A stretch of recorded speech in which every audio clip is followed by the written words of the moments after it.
Hello. Just make sure everything's okay here. What's going on, people? This is yours truly, Dr. Dan, Closer Car, showing all of you how to get the yes with less stress. I'm doing something a little different today. I'm broadcasting on multiple channels. If you're watching us on Facebook, hello. If you're watching us on YouTube, hello.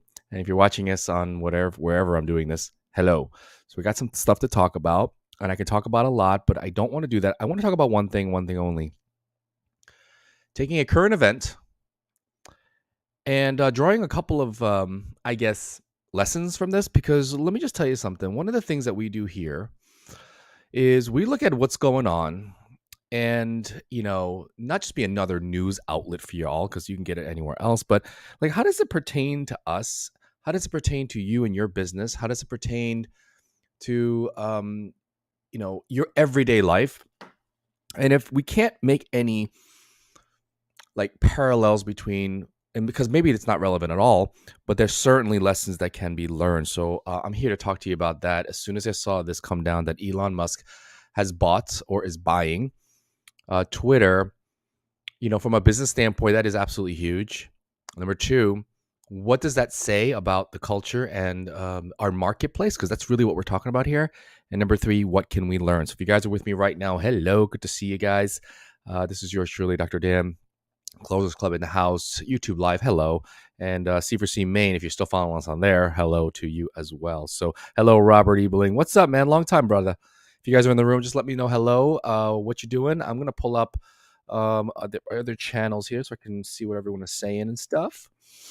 And let's just get going here. Okay, so Elon buys Twitter. Okay, that made news. It happened today. And it looks like it's going to take about 6 months for him to completely take the thing over. Blah, blah, blah, blah. As expected, there is problems within the company. Anyone could have predicted that. It's going to be obvious. It's going to be an uphill battle for him, et cetera, et cetera. But I tell you my initial reaction to this.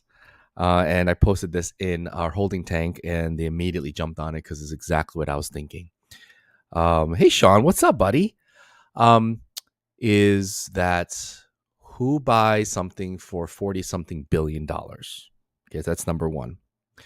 Whether or not you think that's a lot of money, because I think we all agree it's a lot of money, no one just does that. If you're going to buy something for that amount of money, what you actually have in reserves is probably a lot more than that. Thank you, 44 billion. Thank you, Robert. So I would imagine that the 44 billion doesn't come close to representing his complete net worth. Maybe I'm wrong, but nevertheless, he can part with that cash and stock and loan. That's how he's buying this, right? He's getting a loan, he's trading stock, and then he's bringing cash.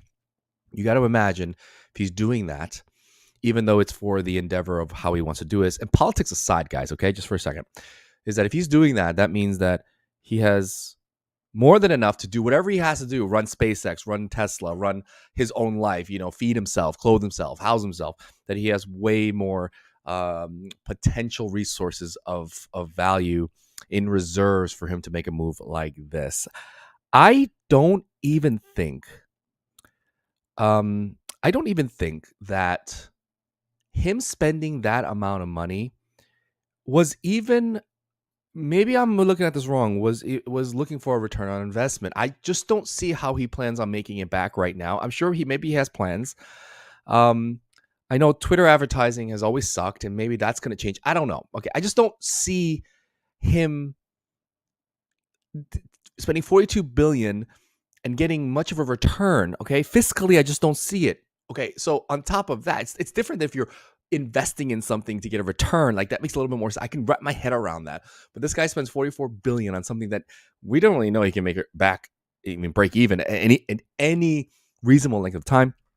Nor do I believe that he just did it with nothing in reserves. Okay, so the whole concept of this talk today, this thing, I'm just going to make it really short and simple, is this concept of FU money. And this is something we've talked about in our masterclass.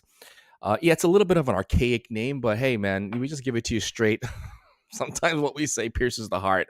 It's kind of how we roll, but it's FU money. Everyone knows what FU stands for, and does not stand for follow up in this case.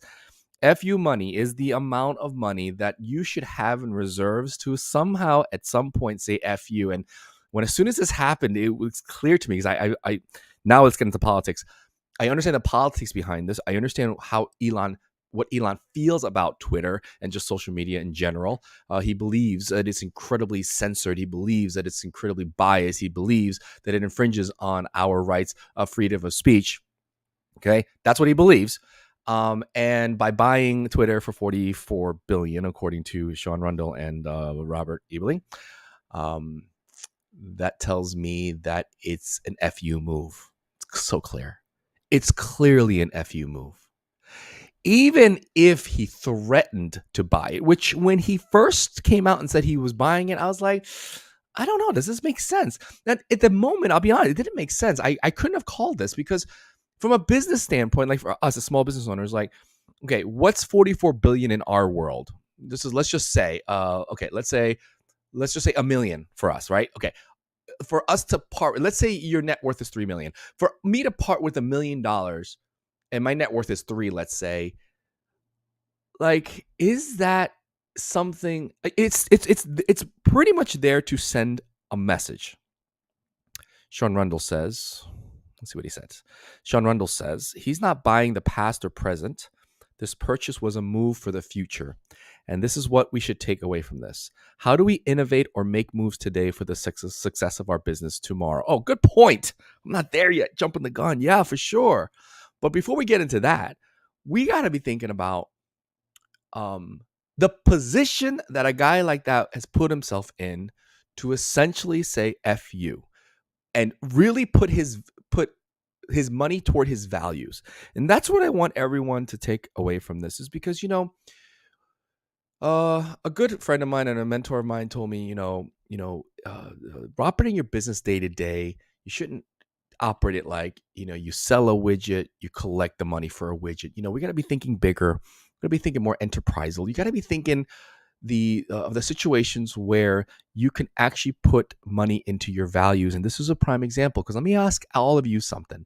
If an opportunity presented itself, and by the way, Twitter for sale was not an opportunity that presented himself. He made that opportunity. He's the one that said, hey, listen, I'm thinking about buying Twitter. Like, what do you think? It's like, honestly, Docs, it's like going down the street and knocking on the door of a house that you really like and knocking on it and saying, hey, can I buy your house? Now, I'm not saying that ever happens, but it's rare, right? It wasn't an opportunity that presented. He made that opportunity. He had so much FU money that he was able to create the opportunities. And that is something that our profession lacks. Okay, why? Because we live check to check. Why? Because we have not wrapped our head around this idea of accumulating FU money for the purpose, right, of one day, A, protecting ourselves, which is another way to use F money, but number 2, pounce on opportunities in order for us to further our values, to further our agenda, to reach more people. Make sense? And that is why our industry is stuck, is because the majority of the profession is just living check to check, proverbially. Okay, so don't quote me on that one. I'm sure many of you do great. That's not what I'm talking about. But are you? Like, listen, I don't think I'm going to be happy with where we are right now until the industry, okay, the majority of the practitioners in this world are in a position of leverage and power at the point of FU money. Now, like Elon's a very special case for that. I'm not really talking about that level, but I'm just talking, do you have an accumulation of wealth and resources, whether it be fiscal, which is obviously important, relationship capital, obviously important. Do you have an accumulation of those resources that if shit hit the fan today, A, you're going to be protected, you're not going to lose your shirt, and B, can you jump on an opportunity to further your agenda and your values so that you can do more, make more, and scale more? And that's my question to you, because if you really look at yourselves and you really look at like what's going on in your little ecosystem, and I say little from the perspective of like we are little beings in this universe, right? In our little ecosystem, have we set things up to take advantage of those opportunities? Have we positioned ourselves to not take shit? That's another point of this. Not take shit from the people who threaten us. Like, are we? Because if you look at our counterparts in medicine, right? Okay, from this perspective will come counterparts. Are they in a position to F you? You bet your ass they are.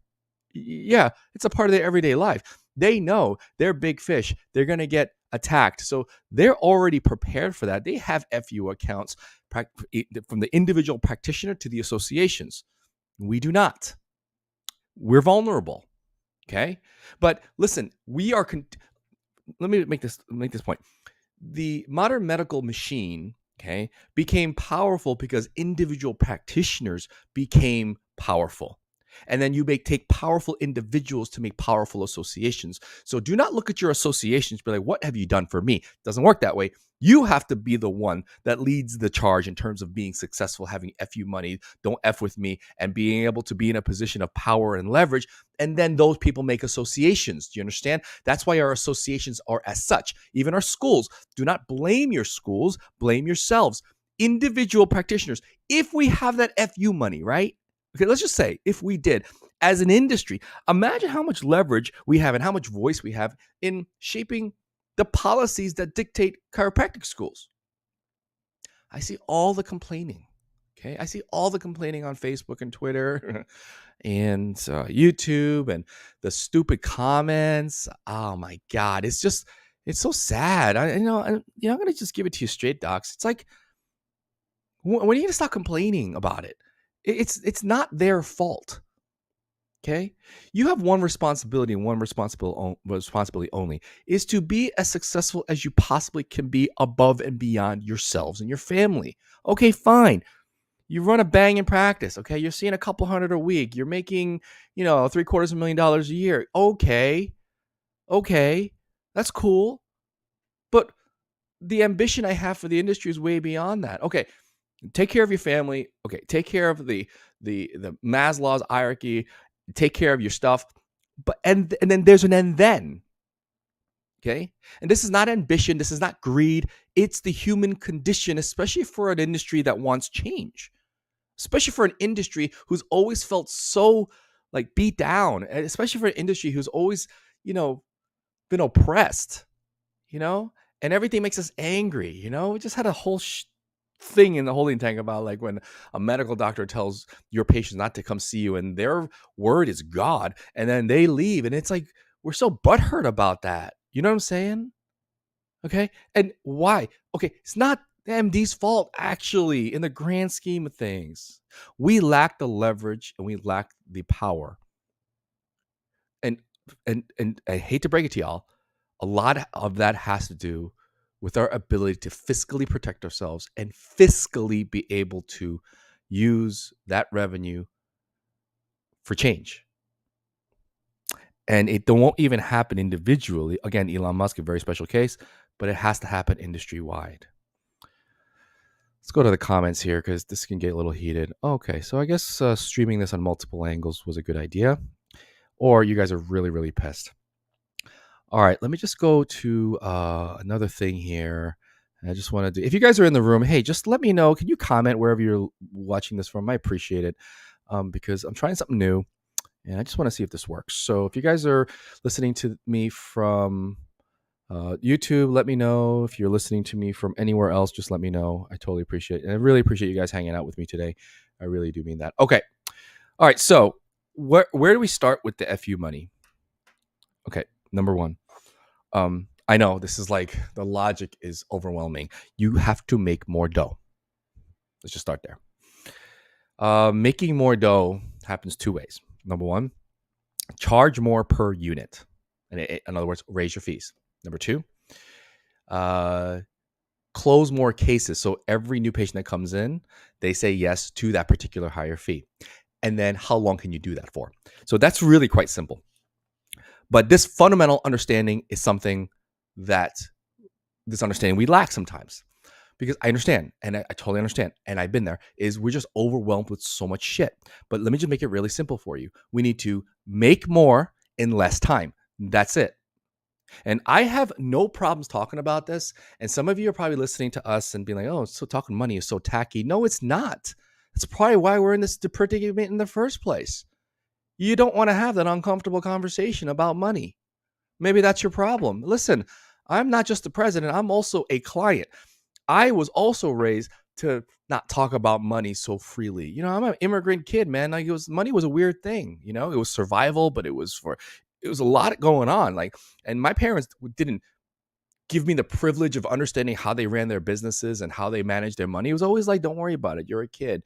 You don't worry about it. Just get a good job and work in a cubicle and just say, be a yes man for the rest of your life. It's kind of how I was raised. Not my parents' fault. It's just the immigrant way. So I've been there. So if you're listening to this and be like, oh, you shouldn't talk about money, just check yourself. Just check yourself for a second. If you're a business owner, for you to not talk about money is like not talking about the oxygen that you breathe. It is a requirement for what you do. You have to talk about it. You have to understand it. You have to engage it. And that's what I'm challenging everyone that's listening to me right now to do. How do we challenge it? How do we engage it? Well, we first talk about how to make more of it, because that's the ultimate goal here. How do we do that? Sell more in less amount of time. My late partner, Barry, he said something. I don't know where he heard it from, but he said most businesses fail because they can't sell their shit fast enough. And that is so true. You look at any business that's failed, they just couldn't. They were selling okay, but they weren't doing it in the shortest amount of time. All right. And that's the idea here. Sell more faster. That's the ultimate goal. That's what everyone has to do. Sell more faster. Sell more faster. And if we can do that, we're good. Not only do we raise our kids with the ample opportunities, not only are we financially, fiscally secure, but we also, over time, are able to build this FU account. That is, the feeling of knowing that you have an FU account is so powerful, because you know what? You stop taking shit. That patient that comes in that is not a good fit, you don't get chiseled by them anymore. You just say, sorry, Mr. Jones, not the right place for you. Bye-bye. You stop taking shit from the MD down the street. Right? Oh, don't go to him. He's a quack. Okay. What am I doing? Nothing. I don't care. Who the hell is he? I know I could run circles around him fiscally. I know that. I know I make more than him. I know I have more impact than him. So go fuck yourself. I'm not even going to engage that. Someone wants to sue me for bullshit? Let's go. Been there, done that, if you don't know the story. I mean, that position of power. Now, it still sucks going through the whole thing, but imagine if you didn't have it.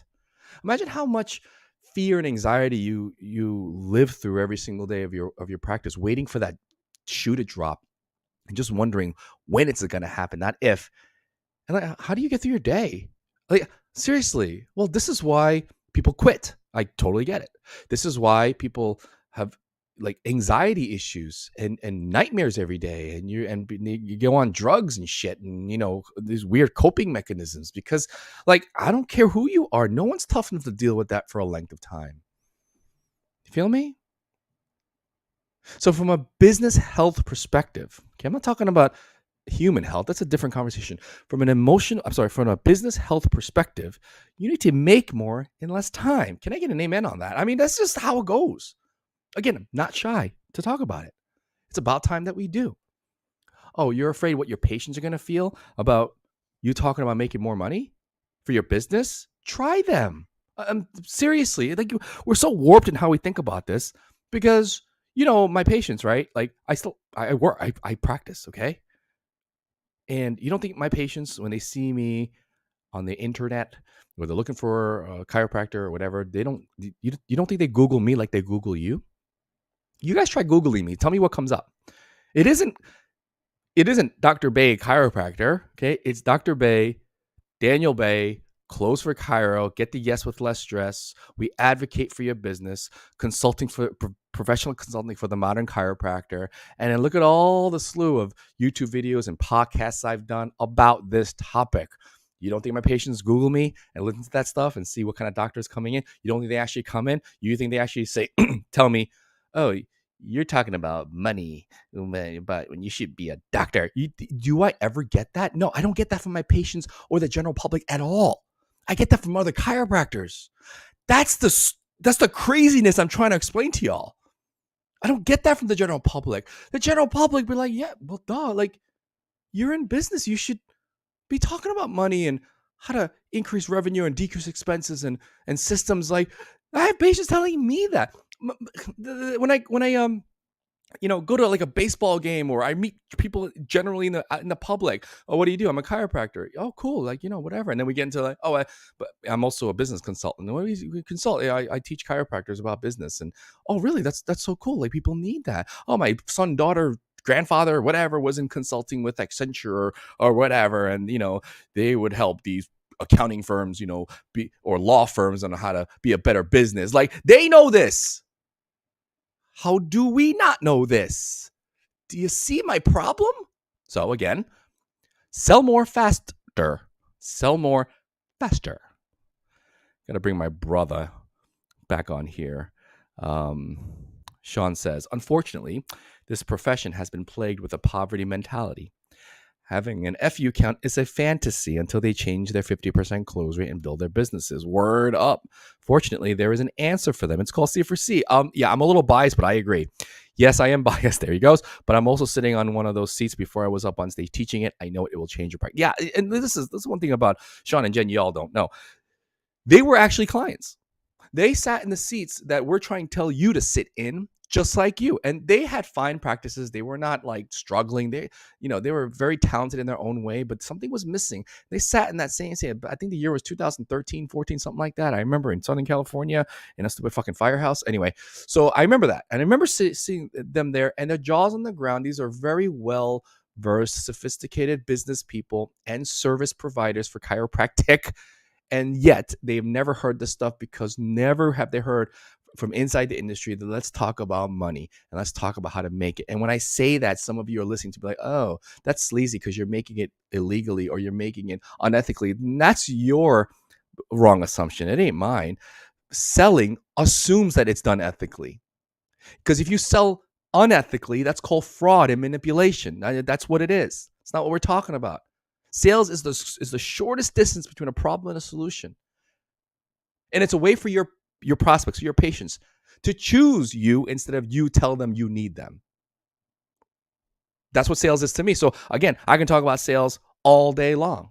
Sean Rundle, the firehouse. Yes, I know I could go off on a tangent right now, but I'm not, because I'm constraining my funny ass fucked up story to make sure I get into the hearts and minds of my brothers and sisters in chiropractic, because until we actually engage and embrace selling more faster, we're still going to be in the same rut. We won't even come close on an inkling of having an FU account. Do you understand, like the docs in the holding tank, the docs that we've been taking care of for years, and now that they've aged like really nice wine, that, it can tell. They don't have to say I have an FU account of, $1.6 million. I can just tell by the way they speak, the way they engage, the way they don't give energy to things that don't deserve energy. And I see where they put their money. We have docs that are literally renting out billboards, okay? Literal billboards, okay? Those are not cheap. Those are like $45,000 a month. And that's the way that person chose to get their word out. And this is what we're seeing. Like, we're not talking small potatoes here. We're talking big, big money. We're talking exercising their philanthropy, all right, to gain eyeballs and introduce their values into the community. And unfortunately, you don't get a seat at the table until you write a check. It's just how it goes. A couple of years ago, my alma mater, undergrad, Boston University, I went back to visit, and it's a PTOT school. That's what I graduated with. And I went into their thing, and I was like, hey, how come you don't have any chiropractic represented as an allied health? Because I think it is. They're like, well, we never thought about it. I was like, okay. Now I just wanted to talk to them. And then the following year, I engaged a fundraiser. And guess what that fundraiser came with? A voice. And I said, hey, guys, I'm a product of Boston University. I love my time there. It made me who I am. And this is who I am in my own industry. Here's some money. Put chiropractic on the map inside the school to introduce this as a valid profession to those in your school that I went to. You think they would have listened to me if I just went there kicking and screaming and saying chiropractic is the best? Fuck you all. I don't care about you. You suck. No, man, I played the game. I put my FU money to work. You can see how this whole thing works. Now, that's just one guy. And I don't have Elon Musk money, right? But we can do this as an industry is what I'm saying. That's really all I'm saying. Getting a little irritated, pissed, but I love you guys, okay? But this is just how we feel. And, my partners in crime, like, this is what fuels us. Like Sean Rundle, like, he's on the line with me right now. They're going to talk about him. So he's the one that grades a lot of the papers and the homework that our students submit. And when things don't go right, he gets angry. Why? Because he shares the same vision. Sean, as Jen as well. Like, we complain and we vent to each other, not to you, to each other. I'm like, what the fuck is going on? Like, why? How? What? What can we do? That's how we roll. And as far as C4C is concerned, yeah, we are in a position at FU, right? We are. We're the highest paid sales trainers in the industry. I don't care what anyone says. You guys want, and you, by the way, you never ever go after someone who's looking for a fight. Just a little bit of advice. We are looking for a fight. You know why? Because the fight is where we can leverage our FU resources, whether it be money, relationships, content. And I love when people talk shit about us too, because here's another a bit of advice unsolicited is never, ever, ever fuck with anyone who buys ink by the barrel. I learned that about 10 years ago, and this is before I used to buy ink by the barrel. And I was like, okay, that's true. I never want to mess with anyone who buys ink by the barrel. Yeah, we buy ink by the barrel. So come on, bring it. Let's go. Let's go. Not only are we going to leverage it, but we're also going to make content out of it. And we're also going to be able to benefit and, watch this, profit from it. I got to tell you, what I just said, that is a position of FU if I ever heard one myself. Wouldn't it be nice if the whole entire industry felt that way, where they were looking for a fight? And then when I'm talking about the good fight, looking for the good fight, and having the confidence and the certainty to know that you can win it. Why? Because you got $100 billion in the bank. Oh my God. Can I put it any more clear? So I hope this goes everywhere. There's a lot of people on the line. I don't know if it's the timing or it's just what I'm talking about, but it's about time that we stop hiding in the bushes and saying, oh, I'm in business, but not really. Oh, no, I need money, but no, I don't. Like, none of that stuff, okay? Let's just talk about it, hit it head on, because I'm just telling you, very few people, I'm going to say almost nobody in our industry are talking about the healthy relationship with money that you should have. Very few people, okay? And we're going to do that for you. And that is why our shit is so good, because we don't lie to you. We don't candy coat it. For Christ's sake, our company name is Close for Cairo, as in close the deal. Did you ever think about that? Like, we could have all named Close for Cairo like something like Starbucks or like Mr. Straw or I don't know, like Fancy Chair Coaching. Like, we could have done that. Okay, we could have named it K2 Coaching Systems, right? We could have done that, but when we got down to it, we're like, it's not our style. We just want to. I don't want to lie about it. I don't want. I'm not ashamed of it. So why should we change the name? So we named ourselves Close for Cairo. I'll never forget, like years ago when Liam Schubel shouting out. I got to shout out Liam Schubel. If you guys are on the line, hey, can you tag Liam Schubel because he's getting shout out. I mean, Liam Schubel, let's see. If you guys don't know who he is, you should. He is a hoot. Anyway, he came to our class. I remember it was Chicago. The year was 2017, something like that. And he's sitting there, and the first thing he said to me after the first session was, dude, Close for Cairo, that is a bold name. And one of the boldest dudes in the industry telling me that I'm doing something bold. I was like, whoa, that's pretty cool, because it is bold. I mean, that's how crazy we are about this. That's how unapologetic we are about this. This is how certain we are that we need to be attacking this idea of making more faster, more. Because I don't think many of you understand that. You don't get it yet. I love you guys. I do. I want you to get it. Make more faster. There is a very special way to do that, and that is close more cases. Close for Cairo more at a higher rate at your fees. Not the chiseled fees, not the usual and customary fees, your fees. And I'm telling you, that is so systematizable, and it's so predictable. It's a part of your practice in your life that,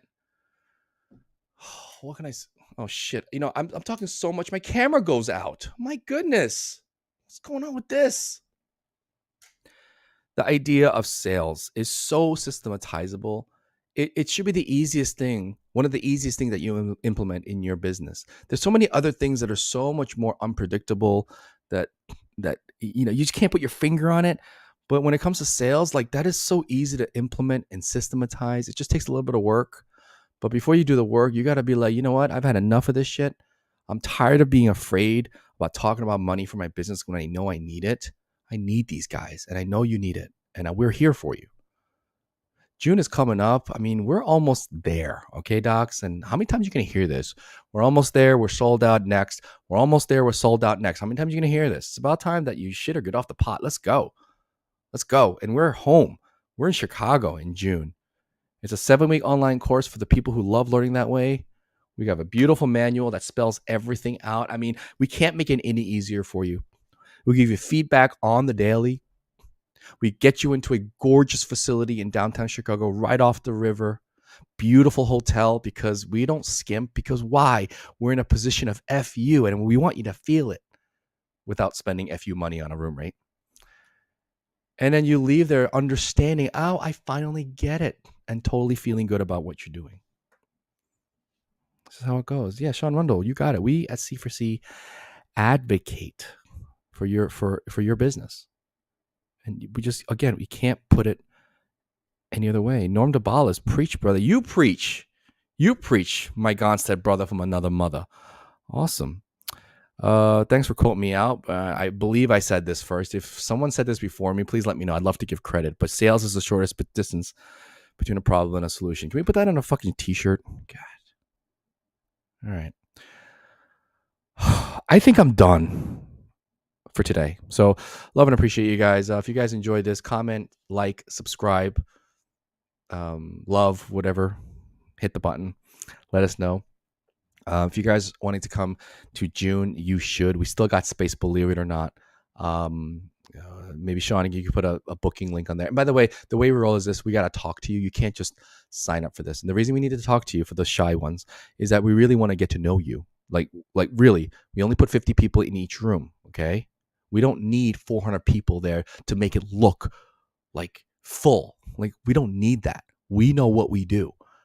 So we get 50 people in there max, so that we can know each individual person, who's from where, what town, what city, what kind of practice, what technique, the associate of X and X. We need to know all that stuff, because that's the only way we know how to do this. That's why we keep it tight, which means, you know what that means, right? Exactly. So you just do what you got to do. Click the link, book a call, and even if you don't come, we'd love to meet you. I mean, how long are you going to watch us like on one way? Let's open it up, okay? Don't be shy. Don't be nervous. I don't bite, all right? Sean is awesome too. Jen, my partners are fantastic. They're the wonderful portal of entry for this thing, right? Because we understand you, because we want to.